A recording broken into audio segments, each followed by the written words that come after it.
ಇಂದು ಅಹಮದಾಬಾದ್ನ ನರೇಂದ್ರ ಮೋದಿ ಸ್ಟೇಡಿಯಂನಲ್ಲಿ ಕೇವಲ ಒಂದು ಕ್ರಿಕೆಟ್ ಪಂದ್ಯ ನಡೆಯುತ್ತಿಲ್ಲ. ಇಡೀ ಜಗತ್ತೇ ಬೆರಗಾಗಿ ನೋಡುವ ಕ್ರೀಡಾಲೋಕದ ಅತಿ ದೊಡ್ಡ ಪ್ರೇಮ ಕಾವ್ಯದ ಕ್ಲೈಮ್ಯಾಕ್ಸ್ ತೆರೆದುಕೊಳ್ಳುತ್ತಿದೆ.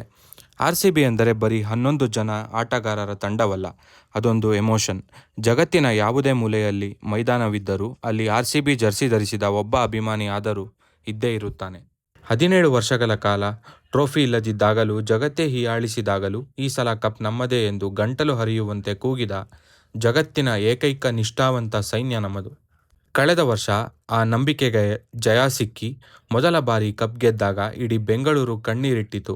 ಇಂದು RCB ಕಣಕ್ಕಿಳಿಯುತ್ತಿರುವುದು ಬರೀ ಕಪ್ ಗೆಲ್ಲಲು ಅಲ್ಲ, ಆ ನಂಬಿಕೆಯನ್ನು ಶಾಶ್ವತ ಸಾಮ್ರಾಜ್ಯವನ್ನಾಗಿ ಮಾಡಲು. ಈ ಕಥೆಯ ಜೀವಾಳ ವಿರಾಟ್ ಕೊಹ್ಲಿ. RCB ಉಸಿರಾಡುವ ಪ್ರತಿಯೊಂದು ರಣಕ್ಷೇತ್ರದಲ್ಲೂ ಅವರ ರಕ್ತ, ಬೆವರು ಮತ್ತು ಕಣ್ಣೀರಿದೆ.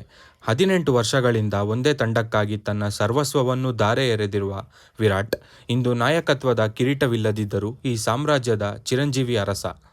ಇಂದು ಅವರು ಆಡುತ್ತಿರುವುದು ದಾಖಲೆಗಳಿಗಾಗಿ ಅಲ್ಲ, ತಮ್ಮನ್ನು ಹೆತ್ತ ಕರುಳಿನಂತೆ ಪ್ರೀತಿಸಿದ ಈ ಅಭಿಮಾನಿಗಳ ಮುಖದಲ್ಲಿ ಮತ್ತೆ ನಗುವನ್ನು ನೋಡಲು. ಇನ್ನು RCBಯ ಈ ಹೊಸ ಯುಗದ ಸಾರಥಿ ರಜತ್ ಪಟಿದಾರ್. ಶಾಂತವಾಗಿ ಬಂದು ಚಾಣಾಕ್ಷನಾಗಿ ಮುನ್ನಡೆಸಿ ಅಪ್ರತಿಮೀಯ ವೀರನಂತೆ ಬ್ಯಾಟ್ ಬೀಸುವ ಈ ನಮ್ಮ ನಾಯಕ ಇಡೀ ತಂಡಕ್ಕೆ ಹೊಸ ಧೈರ್ಯ ತುಂಬಿದ್ದಾನೆ.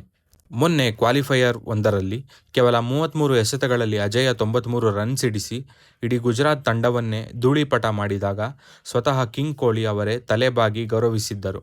ತಂಡದ ನಿಜವಾದ ಶಕ್ತಿ ಇರುವುದು ಗ್ಯಾಲರಿಯಲ್ಲಿ ಕುಳಿತು ಪ್ರಾಣವನ್ನೇ ಪಣಕ್ಕಿಟ್ಟು ಕೂಗುವ ಅಭಿಮಾನಿಗಳಲ್ಲಿ.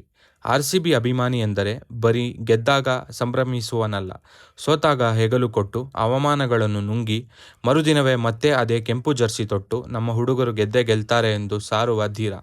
ಈ ನಿಷ್ಠೆಗೆ ಜಗತ್ತಿನ ಯಾವುದೇ ಟ್ರೋಫಿಯೂ ಸಾಟಿಯಲ್ಲ. ಇಂದು ರಾತ್ರಿ 7:30ಕ್ಕೆ ಗುಜರಾತ್ ಟೈಟನ್ಸ್ ವಿರುದ್ಧ ಫೈನಲ್ ಪಂದ್ಯ ಆರಂಭವಾಗಲಿದೆ. ಇಡೀ ಅಹಮದಾಬಾದ್ ನಗರವೀಗ ನಮ್ಮ ಕೆಂಪು ಮತ್ತು ಚಿನ್ನದ ಬಣ್ಣದ ಕಡಲಾಗಿ ಮಾರ್ಪಟ್ಟಿದೆ. ಸೋಲಿನ ಕತ್ತಲೆಯನ್ನು ಸೀಳಿಗೆದ್ದಿರುವ RCBಗೆ ಇಂದು ಸೋಲುವ ಭಯವಿಲ್ಲ. ಕೋಟಿ ಕನ್ನಡಿಗರ ಪ್ರಾರ್ಥನೆ, ನಂಬಿಕೆ ಮತ್ತು ರಣಕಹಳೆ ಒಂದೇ ಸ್ವರದಲ್ಲಿ ಮೊಳಗುತ್ತಿದೆ: ಈ ಸಲವೂ ಕಪ್ ನಮ್ಮದೇ.